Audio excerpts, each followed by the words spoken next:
ପ୍ରିୟ ମୋର ଭାଇ ଆଉ ଭଉଣୀମାନେ, ଶାସ୍ତ୍ରରେ ଗୋଟେ ଜାଗାରେ ଆମେ ଦେଖୁଛେ ଶଇତାନ ପ୍ରଭୁ ଯୀଶୁଙ୍କୁ ପରୀକ୍ଷା କରୁଛି। ଆଉ ସେ କହୁଛି, ତୁମେ ଯେବେ ଆମକୁ ପ୍ରଣାମ କରିବ ତେବେ ଆମେ ପୃଥିବୀରେ ସମସ୍ତ ଐଶ୍ୱର୍ଯ୍ୟ ଆମେ ତୁମକୁ ଦେବା। ସେଇଠୁ ପ୍ରଭୁ ଯୀଶୁ ତାଙ୍କୁ କହିଲେ, ଶାସ୍ତ୍ରରେ ଲେଖାଯାଏ, ତୁମ୍ଭେ କେବଳ ଆପଣା ଈଶ୍ୱରଙ୍କୁ ପ୍ରଣାମ କରିବ, କେବଳ ତାହାଙ୍କର ଉପାସନା କରିବ। ଆମକୁ ଶୈତାନର ନୁହେଁ, ଈଶ୍ୱରଙ୍କର ଉପାସନା କରିବାର ଅଛି, କେବଳ ଈଶ୍ୱରଙ୍କୁ ପ୍ରଣାମ କରିବାର ଅଛି। ଲେଖାଯାଏ, ପରମେଶ୍ୱର ସେ ସ୍ୱଗୌରବ ରକ୍ଷଣରେ ଉଦ୍ଯୋଗୀ ପରମେଶ୍ୱର ଅଟନ୍ତି।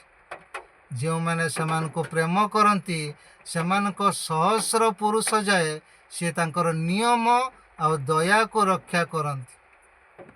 ସେହିପାଇଁ ଆମେ ଈଶ୍ୱରଙ୍କୁ ପବିତ୍ର ବୋଲି ମାନ୍ୟ କରିବା। ସମସ୍ତଙ୍କୁ ପ୍ରେଜ୍ ଦ ଲର୍ଡ।